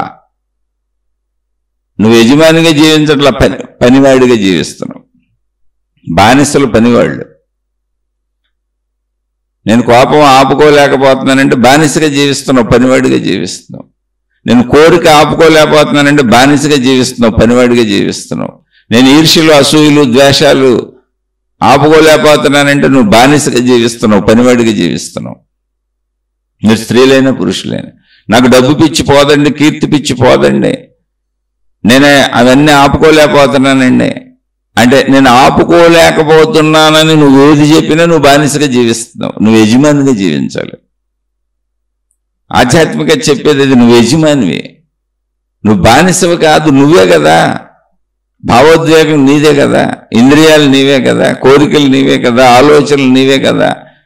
నేను ఆపుకోలేకపోతున్నానండి. ఎవరు నిన్ను ఆపుకోలేకుండా తోసేస్తున్న వాళ్ళు ఎవరు? నీ లోపల కూర్చొని ఎవరు లేరే, నువ్వే కదా అక్కడ ఉంది. ఎందుకు ఆపుకోలేకపోతున్నావు గమనించు. ఎందుకు ఆపుకోలేకపోతున్నావు గమనించు. ఈ గమనించకుండా మనం ఏం చేస్తామంటే చాలా చిత్రంగా ఉంటుంది. అంటే మన విధానంలో ఉన్న చిత్రతల్ని మనం పట్టుకోవాలి. మనం గురువు దగ్గరకో, ఒక సంస్థ దగ్గరకో, మఠం దగ్గరకో, పీఠం దగ్గరకో, ఏ మతంలో ఏది ఉంటేది వాళ్ళ దగ్గరికి, ఆ మత పెద్దల దగ్గరకో వెళ్ళి సాధనలు అడుగుతాం. ఏమండి, నేను కోపాలను ఆపుకోలేకపోతున్నాను, ఎలా అండి? శాంతిని ఎలా పొందాలి చెప్పండి, శాంతంగా ఎలా ఉండాలి?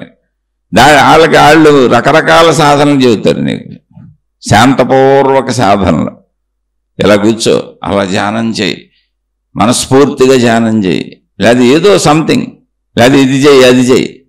ఒరే నాయన, ఏదో చేస్తే కోపం ఎందుకు పోద్దురా? కోపం నీ లోపల వస్తుంది నీకు. అది ఎప్పుడు వస్తుంది? ఇప్పుడు వస్తుందా? రాదుగా. ఆ మత పెద్ద మీద రాదు, ఆ దేవుడి మీద రాదు, ఎక్కడ రాదు. నీకు నచ్చంది జరగని చోట వస్తుంది. నీకు నచ్చంది జరిగిందో అక్కడ వస్తుంది. ఎవరు నిన్ను ఎదిరించారో అక్కడ వస్తుంది. ఎవరు నీకు ఇబ్బంది కలిగించారో అక్కడ వస్తుంది. ఇక్కడ ఎందుకు మరి ఈ సాధనలో నీకెందుకు వస్తుంది? ఏముంది సాధనలో? కోపం ఒక ఆలోచన కదా, ఒక భావం కదా, ఒక గుణం కదా. సాధనలు దాన్ని ఎట్ట అవుతాయి? అక్కడ నీకు కోపం లేదుగా. కోపాన్ని అర్థం చేసుకోండి, సింపుల్. కోపానికి ఆపోజిట్లో శాంత సాధన చేయకు. కోపానికి ఇప్పుడు చిరునవ్వులు చిందించాలనుకోకు. నీకు ఇలాంటి తిక్క తిక్క సాధనలే చెబుతారు అందరూ. నువ్వు ఎక్కడికైనా వెళ్ళు, నాలో ఈ గుణాలు పోవట్లేదు, ఈ కోరికలు పోవట్లేదు, ఈ పోవట్లేదని నీకు దీనికి ఆపోజిట్లో తిక్క తిక్క సాధనలన్నీ చెబుతారు నీకు. అవన్నీ అక్కడ ఎందుకు వస్తాయి? నీకు అసలు ఎప్పుడు వస్తాయి అయ్యి? నీకు ఎప్పుడు రావు కదా అయ్యి. ఆ పరిస్థితులను బట్టి కదా వచ్చేది. అవి కంటిన్యూ అలా లేవు కదా. అవి వచ్చింది ఒక పరిస్థితికి, ఒక సందర్భానికి. ఒక పరిస్థితి నిన్ను ప్రేరేపించినప్పుడు నువ్వు అలా అవుతున్నావు.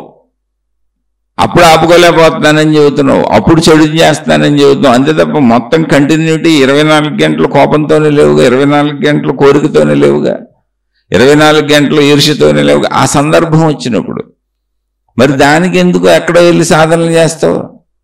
సాధనలో సందర్భం ఉండదు అసలు. నీకు ఈ సాధనలన్నీ నిన్ను మార్చవు. అందుకే ఎన్ని మతాలు వచ్చినా, ఎన్ని మార్గాలు వచ్చినా, ఎన్ని సాధనలు వచ్చినా మనుషులు అట్టగా ఉన్నారు. ఆ మోసాలు పోలా, అన్యాయాలు పోలా, కోపాలు పోలా. పైగా ఇంకా అద్భుతం ఏంటో తెలుసా? ఒక సాధన ఏదో చెబుతాడు, ఊరికి అనుకుందాం ఉదాహరణకి. ఫలానా ధ్యానం చేయమని చెప్పాడు, ఒక శాంతం వస్తుంది నీకు ధ్యానం చేయమని చెప్పాడు ఒక గురువు అనుకుందాం. అంటే ధ్యానుల్ని తప్పుపట్టట్లా, విషయాన్ని అర్థం చేసుకోండి. ఏదో ఉదాహరణకి చెప్పా. ఆయన కోపం పోదు. ఇప్పుడు ఇంట్లో కూర్చున్నాడు, చక్క తలుపులు వేసుకున్నాడు, ఫ్యాన్ పెట్టుకున్నాడు, కూర్చున్నాడు, ధ్యానం చేస్తున్నాడు. ఇంట్లో భార్య ఏదో పనులు చేసుకుంటా చేతిలోంచి జారి కింద పడింది. అంతే, విపరీతమైన కోపం వచ్చేస్తుంది. ఇప్పుడు తనకెవరు తన ధ్యానాన్ని భంగపరిచిన వాళ్ళ మీద అరిచేస్తుంటారు. ధ్యానం కాకపోతే అర్చన, అర్చన కాకపోతే ఆరాధన, ఆరాధన కాకపోతే ప్రేయరు, ప్రేయర్ కాకపోతే ఇంకోటి. ఇవన్నీ సాధనలే. దానికి ఎవరు ఇబ్బంది కలిగించిన చిన్న సౌండ్ అయినా ఊరుకో. అందరూ నీకు సహకరించేయాలి. ఇప్పుడు నువ్వు ఒక పెద్ద అద్భుతమైన సాధనామూర్తివి, సాధనలు చేస్తున్నావు, నీకు అందరూ సహకరించేయాలి.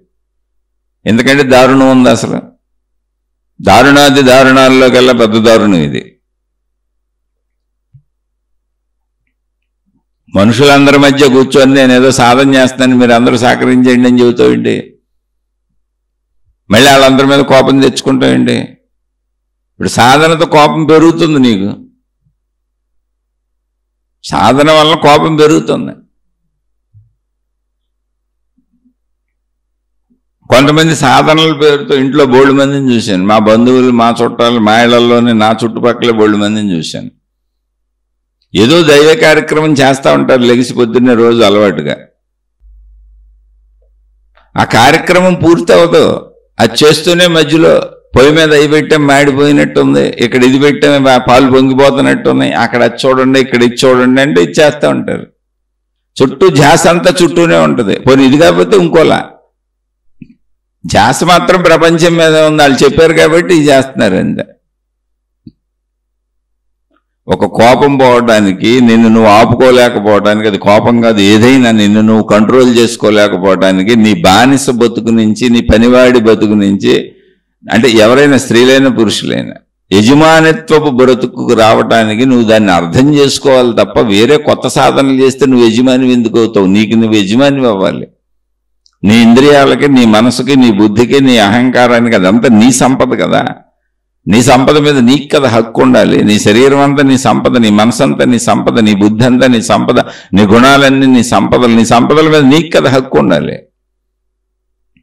లేదండి నాకేం హక్కు లేదు, అవే నన్ను ఈడ్చుకుపోతున్నాయి, ఎందుకు ఈడ్చుకుపోతున్నాయో తెలియదు, ఎవరు తోసేస్తున్నారో తెలీదు, ఏదో అయోమయంగా ఉంది.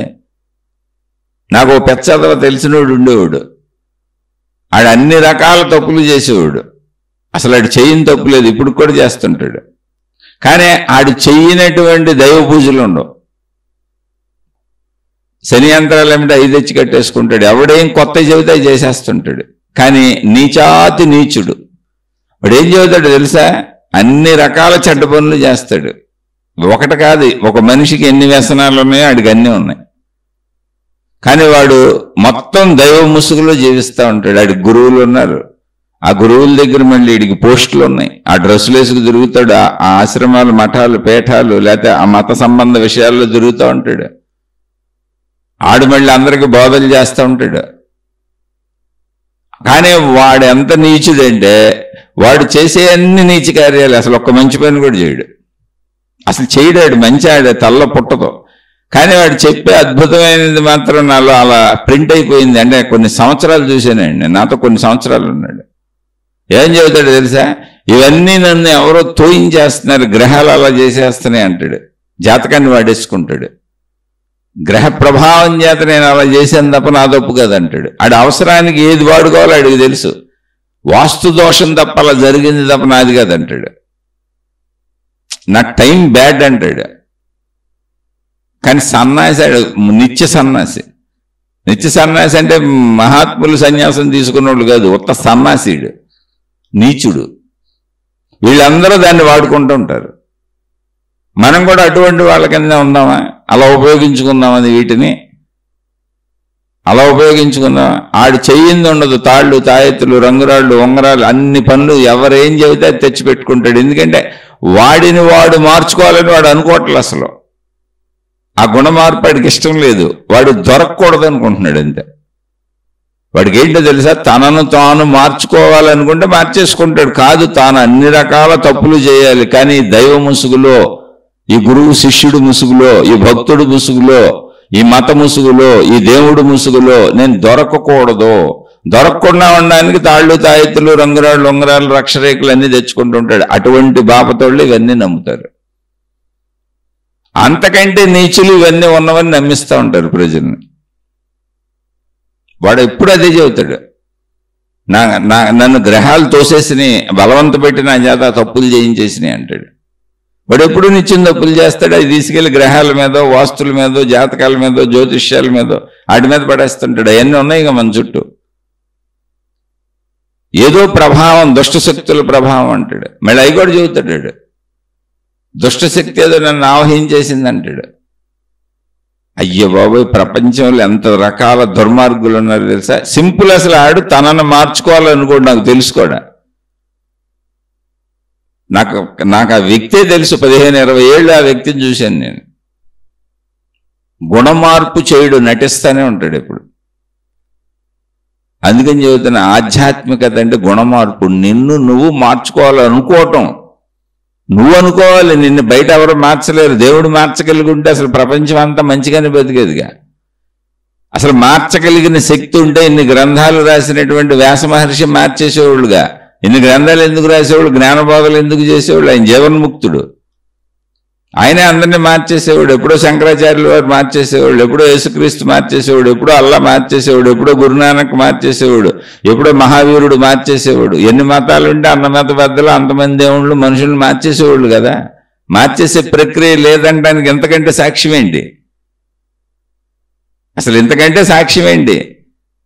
ఇన్ని మతాలు, ఇన్ని మతాలకు ఆధార దేవుళ్ళు, ఇన్ని మతాలకు మత ప్రచారాలు చేసే గురువులు, ఇంతమంది మాతాజీలు, వేల లక్షల కోట్ల మంది కేవలం దైవ విధానంలో దైవాలను ప్రచారం చేస్తూ సాగుతుంటే మనుషులందరూ ఎలాగే ఏడ్చారంటే, ఎంతమంది దేవుళ్ళు, మళ్ళీ దేవతలు వీళ్ళందరూ ఉన్నారంటే మార్చే విధానం లేదనే కదా. ఉంటే అసలు ప్రజలందరూ మారిపోయేవాళ్ళు కదా. సింపుల్గా ఇది అర్థం అవట్లేదు మీకు. మార్చే విధానం ఇక్కడ లేదు. మీరు తాళ్ళు కట్టుకున్నా, తాయెత్తులు కట్టుకున్నా, రంగురాళ్ళు కట్టుకున్నా, ఉంగరాలు తెచ్చుకున్నా, ఉన్న డబ్బులు బొక్కే తప్ప మనుషుల్ని మార్చే విధానం లేదు. అన్యాయాన్ని న్యాయం చేసే విధానం లేదు. అధర్మాన్ని ధర్మం చేసే విధానం లేదు. దేని శిక్షలు దానికి అనుభవించాల్సిందే. కర్మఫలం తప్పదు. అలా నిన్ను రక్షించేసే విధానం ఇక్కడ లేదు.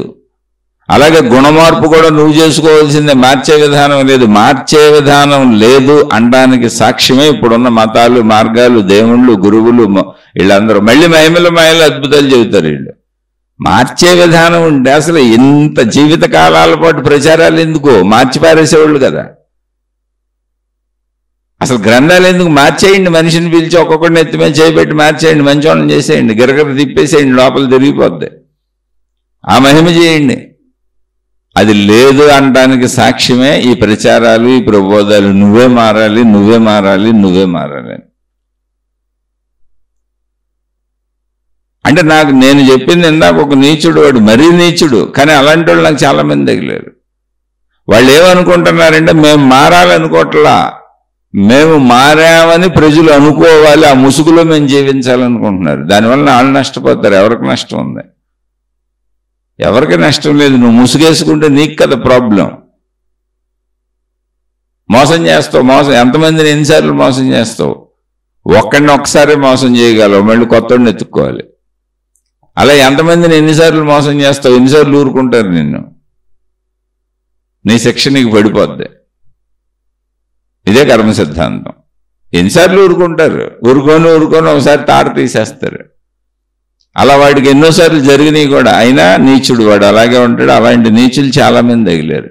ముసుగులు వేసుకోకండి, ముసుగులు వేసుకోవద్దు. మత ముసుగులు, దైవ ముసుగులు, గురు ముసుగులు, జ్ఞాన ముసుగులు, గ్రంథ ముసుగులు వేసుకోవద్దు. మంచిని వ్యక్తీకరించండి, నటించకండి, జీవించండి. నిజంగా జీవించండి, అలా నటించకండి. అందుకే ఇక్కడ మార్పు ఎలా వస్తుంది అంటే, నేను నా భావోద్వేగాలు ఆపుకోలేకపోతున్నాను అన్నప్పుడు నువ్వు పనివాడు అయిపోయావు, బానిస అయిపోయావు. నువ్వు యజమానిగా బతకాలి. ఇక్కడ మొత్తం నీ శరీరం నుంచి, నీ భావోద్వేగాల నుంచి, నీ మనసు నుంచి, నీ అహంకారం నుంచి, నీ గుణం నుంచి అన్ని నీవి. అవి నీ సంపదలు. నీ సంపదల మీద నీకు సమస్త హక్కు ఉంటుంది. అవి నీ శక్తులు, నీకు సంబంధించిన సంపదలు. వాటి మీద నీ హక్కు ఉంది, నీ యజమానిత్వం ఉంది. అక్కడ నీ యజమానిత్వాన్ని చూపించు, వాటిని ఆపు. మీరు పనివాళ్ళని చెప్పు, నీ గుణాలకు చెప్పు నువ్వు పనివాళ్ళని, నీ బుద్ధులకు చెప్పు మీరు నా పనివాళ్ళని, నీ భావోద్వేగాలకు చెప్పు మీరు నా పనుళ్ళని. అంతే తప్ప నా వల్ల కావట్లేదు, అవి నన్ను ఈడ్చుకుపోతున్నాయని చెప్పకు. దానికి కారణం నీ గురించి నువ్వు తెలుసుకోకపోవడం, నీ మీద నువ్వు దృష్టి పెట్టకపోవడం. నువ్వు దృష్టి అంతా మతాల మీద, దేవుళ్ళ మీద, గురువుల మీద, తాళ్ళ మీద, తాయెత్తుల మీద, మహిమల మీద, మాయల మీద పెట్టి వాళ్ళెవరో నన్ను మారుస్తారని ఎదురు చూస్తున్నావు. నీ యజమానిత్వాన్ని నాశనం చేసుకుంటున్నావు. చాలా సింపుల్ విషయం, అసలు అంత క్రిటికాలిటీనే లేదు ఇందులో. నువ్వే యజమానివే. చాలా సింపుల్. నీకు ఏ గుణమైనా ఉండొచ్చు కాక, మనుషులకి అందరికీ అన్ని గుణాలు ఎంతో కొంత ఉంటాయి. అదేం పెద్ద విషయం కాదు. నువ్వెన్ని తప్పులైనా చేయొచ్చు కాక, ఇప్పుడు నిన్ను మార్చుకోవచ్చు, అదేం పెద్ద విషయం కాదు. అక్కడ మార్చుకోవటానికి దానికి ప్రత్యామ్నాయం చేయకు. నాకు కోపం ఆగట్లేదు, కోరిక ఆగట్లేదు, నాకు డబ్బు పిచ్చి ఆగట్లేదు, నా మనసు ఆగట్లేదు, నా మనసు నన్ను ఈడ్చుకుపోతుందని మళ్ళీ ఏ గురువు దగ్గరకు వెళ్ళి సాధనలు అడక్కో. మనసుని ఎలా ఆపాలని సాధనలు అడక్కో. నీ మనసుని ఆయన ఎలా ఆపుతాడు? ఆయన దానికి సంబంధం లేని సాధనలు చెబుతాడు. మళ్ళీ ఎందుకు చెబుతున్న సంబంధం లేని సాధనలని? ఎవరిని కించపరచడానికి చెబుతలా. సాధనలప్పుడు నీ కోపమే రాదు కదా. నీ భావోద్వేగాలు ఏవైనా ఎప్పుడు వస్తాయి? గుణాన్ని బట్టి, అప్పుడున్న సందర్భాన్ని బట్టి, ఎదుటొచ్చిన మనిషిని బట్టి, ఎదుటొచ్చిన పరిస్థితిని బట్టి, ఎదుటొచ్చిన సందర్భాన్ని బట్టి దానికి నువ్వు రియాక్ట్ అయ్యే విధానం అలా ఉంటుంది. లేదా నీలో పుట్టిన కోరికను బట్టి. అది నిరంతరం ఎందుకు పుడుతుంది? పుట్టినప్పుడు. అప్పుడు అలా సాగుతావు. సాధనలు ఏం ఉండవు కదా. ఇప్పుడు అవి లేవు కదా. కోపం ఉన్నప్పుడు నువ్వు సాధన చేస్తే కదా, కోరిక ఉన్నప్పుడు నువ్వు సాధన చేస్తే కదా, అది ఈడ్చుకుపోతున్నప్పుడు నువ్వు సాధన చేస్తే కదా. అంతేగాని శాంతంగా కూర్చొని ఇదంతా వదిలేసి, ఆ పరిస్థితులు వదిలేసి వెళ్ళి సాధన చేస్తే సాధన ఏదో వచ్చేసినట్టు అనిపిస్తూ ఉంటుంది. ఎందుకు వస్తుంది? ఆ పరిస్థితులు లేవు కదా. ఇప్పుడు లేని పరిస్థితుల్లో అవన్నీ వదిలేసి వెళ్ళి ఎక్కడో కూర్చొని నువ్వు సాధన చేస్తే అది సాధన ఎందుకు అవుతుంది? అసలు సాధనే అవ్వదు కదా. కోపం ఉన్నప్పుడు సాధన చేయాలి. కోపం ఉన్నప్పుడు కదా, కోరిక ఉన్నప్పుడు కదా, భావోద్వేగం ఉద్రేకం కలుగుతున్నప్పుడు కదా. అది కలగకుండా సాధన చేయాలి. అంటే అది దానికి సింపుల్ టెక్నిక్ ఏంటంటే, నువ్వు దాన్ని అర్థం చేసుకో. కోపాన్ని నేను కోపిష్ఠనని చెప్పు, కోపాన్ని ప్రదర్శిస్తున్నాను నేను కోపిష్ఠనని చెప్పు, బాహాటంగా ఒప్పుకో. సత్యాన్ని సత్యంగా ఒప్పుకో. దానికి ముసుగైకు, దానికి కారణాలు చెప్పుకో. నువ్వు అలా ఉండబట్టి నేను ఇలా అన్నాను, అది అని రీజన్స్ చెప్పుకో. కోపాన్ని అంగీకరించు. ముందు ఎదుటి వాళ్ళ గురించి చూడకో, తప్పొప్పులు ఎంచుకో. కోపాన్ని అంగీకరించు, అది చెడ్డదే, కారణం ఏదైనా కావచ్చు, దాన్ని ఒప్పుకో. కోపాన్ని అంగీకరించు, కోపాన్ని పరిశీలించు. ఏ ఏ పరిస్థితుల్లో కోపం వస్తుందో చూసుకో. ఖచ్చితంగా కోపం ఏ పరిస్థితుల్లో వస్తుందంటే, నువ్వు ఆశించింది ఏదో నీకు అందనప్పుడు, లేదా నీ అహంకారానికి దెబ్బ తగిలినప్పుడు కోపం వచ్చే పరిస్థితులు ఎలాగే ఉంటాయి. భావోద్వేగాలు ఏవైనా ఇలాగే ఉంటాయి. ఏదైనా నేను అనుకున్నది జరగనప్పుడు, నేను కోరుకున్నది దక్కనప్పుడు ఓకే, తప్పులేదు, వస్తుంది భావోద్వేగం, అలవాటు పడిపోయాం. ఇప్పుడు దాన్ని అర్థం చేసుకో. అవును, అది నిజమే, నాకు అలా వస్తుంది. ఇప్పుడు ఎదుటి వాళ్ళకి దానికి చూపించకుండా ముసుగేయాలి అనుకోబాకు. మా తప్పు ముసుగేయాలి, మంచి ముసుగేయాలి అని అనుకోబాకు. దాన్ని ఒప్పుకో, ముందు దాన్ని పూర్తిగా పరీక్షించి చూడు. దాన్ని ఉన్నదన్నట్టుగా తెలియజేయ. నేను కోపిస్తేనే, నాకు కోరికలు ఉన్నాయి, నాకు డబ్బు పిచ్చి ఉంది, ఉన్నదన్నట్టుగా చెప్పు, తెలియజేయి. ఎప్పుడు దాన్ని పరిశీలించు. ఎందుకు ఇది, దీని కారణం ఏంటి ఎతుకు. కారణం నేనే. నేను అనుకున్నది జరగకపోతే, నేను అనుకున్నట్టు జరగకపోతే, నేను అనుకున్నట్టు, నేను కోరుకున్నట్టు నా చుట్టూ వాళ్ళు ఉండకపోతే దాన్ని పరిశీలించు. నీకే అర్థమైపోద్ది అందరూ ఎందుకు ఉండాలి, అసలు వాళ్ళు మనుషులు కదా. నేను అనుకున్నట్టు ఎందుకు ఉండాలి, నేను కోరుకున్నట్టు ఎందుకు ఉండాలి. కొంచెం విచక్షణతో ఆలోచించి, అంతే. జ్ఞానం అంటే ఏం లేదు. జ్ఞానం అంటే కేవలం అవగాహన. అందరూ నాలాంటి మనుషులే అని ఒక్క నిమిషం ఆలోచించాలి. నువ్వు అలా ఆలోచించట్లా. దీనికి బదులుగా మతం దగ్గరికి వెళ్తున్నావు, దేవుడి దగ్గరికి వెళ్తున్నావు, అక్కడ ఏదో సాధన అంటావు, ప్రేయర్ అంటావు, ప్రార్థన అంటావు. అరే ఇక్కడ కదా, ఇక్కడ ఆలోచించి. ఇప్పుడు నీ భార్య మీద కోపం వచ్చింది, నీ భర్త మీద కోపం వచ్చింది, అరుస్తున్నావు. నీ వేతనం సాగుతుంది కదా, నీ ఇంట్లో పిల్లల మీద కేకలేస్తున్నావు, అరుస్తున్నావు. ఇప్పుడు ఆలోచించి, ఇక్కడ కూర్చొని ఆలోచించు. చచ్చి ఎలా చేశానేంటి అని గుడికి వెళ్ళి ఆలోచించబాక, లేదా నీ ప్రార్థనాలయానికి వెళ్ళి ఆలోచించబాక. ఇప్పుడు కూర్చొని ఆలోచించి, వీళ్ళు నాలాంటి మనుషులే కదా అని. అదేంటి అన్యాయంగా వాళ్ళ మీద అరిసేసానే. ఒకవేళ చిన్నపిల్లలు కదా, తెలియక తప్పు చేసి ఉండొచ్చు. నేను ఆగొచ్చు కదా, నేను తండ్రిని కదా, నేను తల్లిని కదా, నేను భర్తను కదా, నేను భార్యని కదా, నేను కొడుకుని కదా, నేను కూతుర్ని కదా, నేను అన్నను కదా, నేను తమ్ముడిని కదా, నేను స్నేహితుడిని కదా, నేను అసలు మనిషిని కదా, మృగాన్ని కాదు కదా. ఎందుకలా మృగంలా ప్రవర్తిస్తున్నాను అని నీకు నువ్వు 100 సార్లు చెప్పుకో, 1000 సార్లు చెప్పుకో. సన్నివేశాన్ని పరిశీలించు.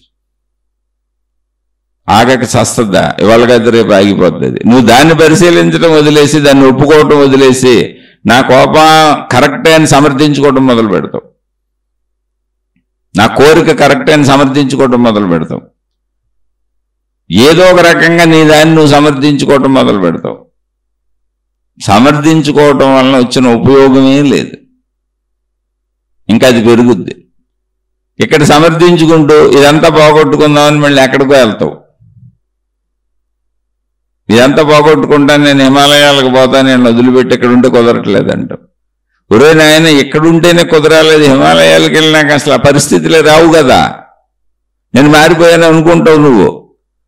అసలు ఆ పరిస్థితులు, భావోద్వేగాలను రెచ్చగొట్టేటువంటి విషయాలు లేని చోటకి వెళ్ళి కూర్చొని మారిపోయాను అనుకుంటే ఉపయోగం ఏంటి? నువ్వు అసలు ఎక్కడ మారావు?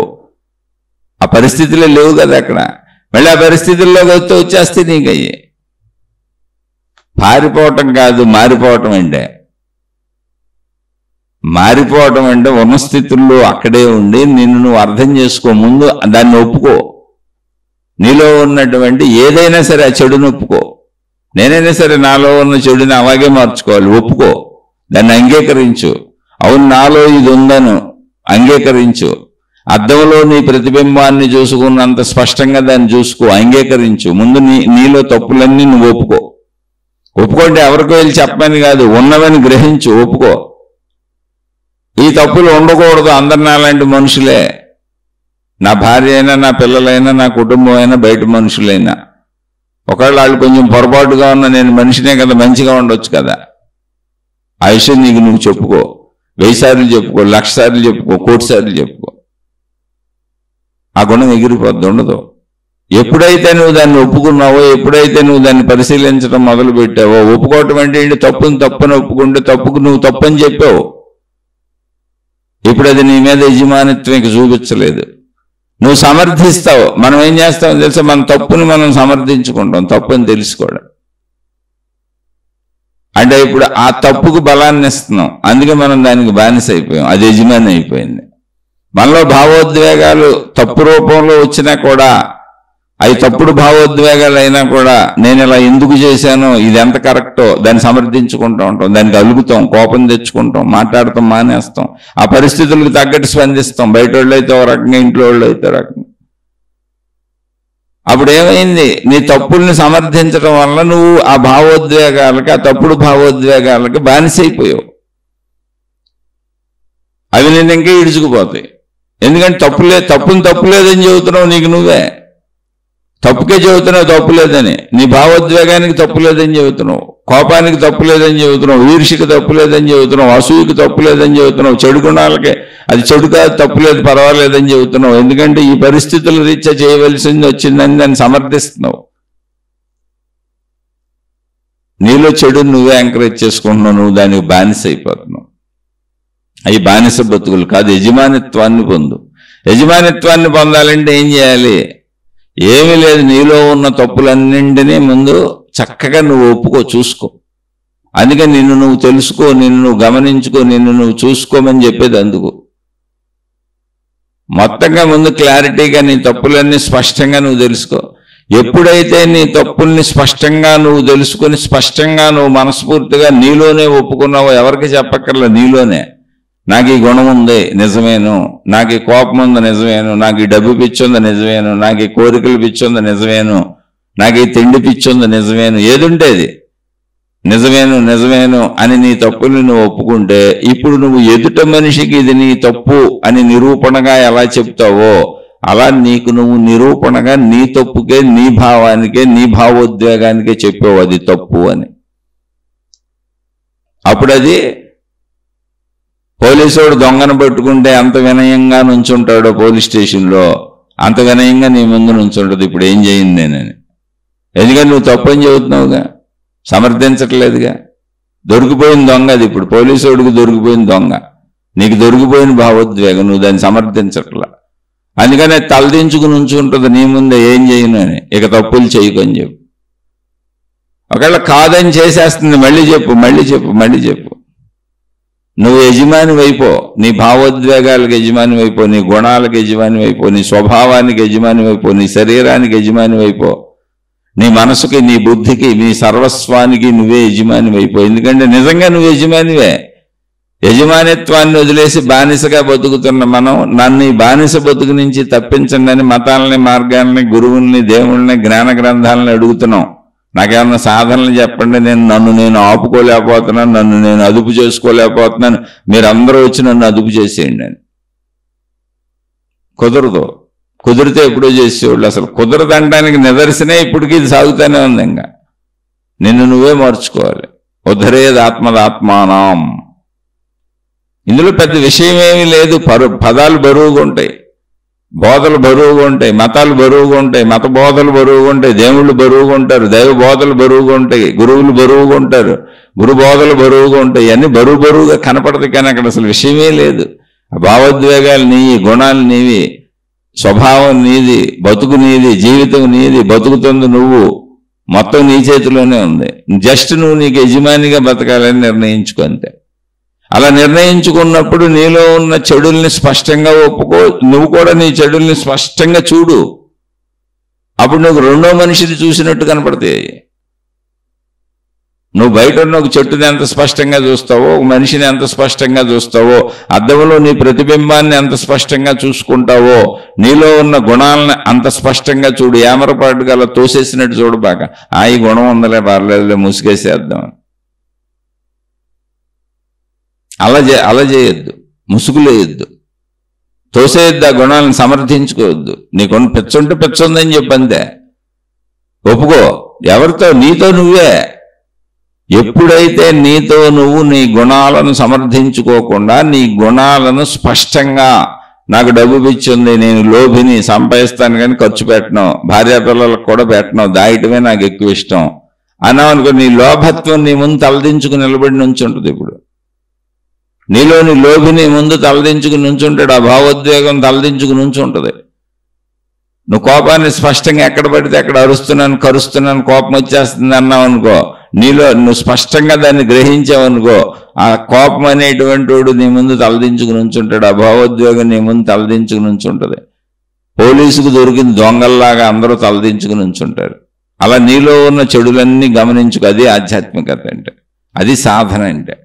ఎందుకంటే అది నువ్వు ఒక్కడవే చేయగలవు. బయట మతాలు, గురువులు, మార్గాలు, విధానాలు, పద్ధతులు నీ లోపలికి వచ్చాయి చేయలేవు. ఎందుకంటే నీ లోపల ఏముందో అడిగి తెలియదు అసలు. అది అందరికీ ఒకటే చెబుతాయి, మంచిగుండు మంచిగుండు మంచిగుండు అని. సమూహ బోధ అది అంతే. కాబట్టి నీ యజమానిత్వాన్ని కాపాడుకోవాలంటే నీలో ఉన్నటువంటి దుర్గుణాలని ముందు అంగీకరించి ఒప్పుకుంటే అవన్నీ తలదించుకుని నిలబడతాయి. ఇంకా ఈ దుర్గుణాలు వద్దు, చెడులు చేయొద్దు, మంచిగా బతకాల్సిందే, ఈ చెడు భావోద్వేగాలారా మీరు మంచిగా మారిపోండి, ఇలా సిగ్గుపడే పనులు మనకొద్దు, తలదించుకు బతికే పనులు మనకొద్దు అని ఒకసారి కాదు 100 సార్లు, 1000 సార్లు, 1,00,000 సార్లు ఆ మార్పు వచ్చే వరకు చెప్పుకో, తప్పును ఒప్పుకోవటం మళ్ళీ బయట వాళ్ళ దగ్గర నేను చెప్పట్లో ముందే చెబుతున్నాను, నీతో నువ్వు, నీలో నువ్వు. మీరు యజమానులే కూర్చుంటారు. యజమానులుగా బతకండి, బానిసలుగా కానే కాదు. ఏమైనా సందేహం వస్తే మళ్ళీ తప్పకుండా అడగండి, సందేహం వస్తే అడగండి. యజమానిగా బతకండి, బానిసలుగా కాదు. నన్ను ఈడ్చుకుపోతుంది నా మనసు అని చెప్పకండి, నా మనసు నా మాట వింటలేదని చెప్పకండి. పిచ్చి మాట అది. నీ మనసు నీ మాట వినకపోవడం ఏంటి, నీ బుద్ధులు నీ మాట వినకపోవడం ఏంటి, నీ గుణాలు నీ మాట వినకపోవడం ఏంటి, నీ స్వభావం నీ మాట వినకపోవడం ఏంటి, నీ శరీరం నీ మాట వినకపోవడం ఏంటి, నీ అహంకారం నీ మాట వినకపోవడం ఏంటి. అది నీది కదా. నీ మాట వినకపోతే అది ప్రపంచంలో ఎవడి మాట వినదు, ఎందుకంటే అది నీది. నీ ఒక్కడికే తెలిసేది, నీ ఒక్కదానికే తెలిసేది. ఏ దేవుడికి తెలియదు, ఏ మతానికి తెలియదు, ఏ గురువుకి తెలియదు. నీకు తెలిసేదే నీ మాట వినకపోవడం ఏంటి. అసలు పిచ్చి మాట అది. నా మాట వింటలేదని చెప్పడమే పిచ్చి మాట. యజమానిత్వాన్ని కోల్పోయి బానిసను అనుకొని యజమాని బానిసలా బతుకుతూ మాట్లాడుతున్న పిచ్చి మాట అది. అందుకని యజమానులు కండి.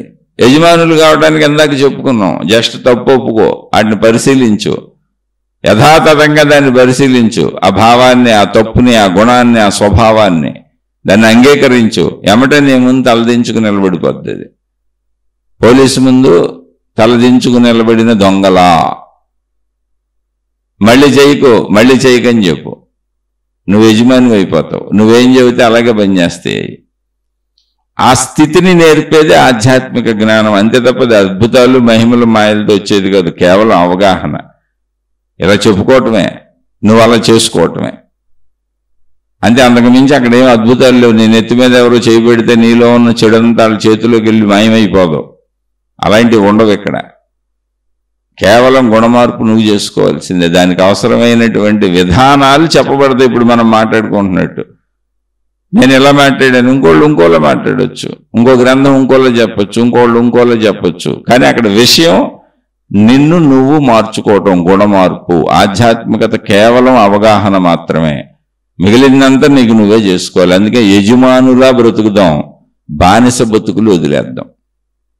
ఆలోచించి చూడండి. అర్థం కాకపోతే మళ్ళీ తప్పకుండా ఎక్కడ అర్థం కాలేదు, ఏం అర్థం కాలేదు ఆ విషయాన్ని ప్రశ్న రూపంలో అడిగే ప్రయత్నం చేయండి. నాకు తెలిస్తే కుదిరితే మళ్ళీ విశ్లేషించుకునే ప్రయత్నం చేద్దాం. ఒకవేళ నేను చెప్పింది ఎవరికైనా నచ్చకపోతే నేను అతి సామాన్య మానవుడిని, నన్ను క్షమించి వదిలేసేయండి. మీ మార్గాల్లో మీరు హాయిగా సాగిపోండి. నచ్చని వాళ్ళు అసలు ఇవి వినకండి. శుభమస్తు. మీకు మీ కుటుంబ సభ్యులకు మేలు చేకూరుగాక. మరలా మరొక కొత్త శీర్షికతో కలుసుకుందాం.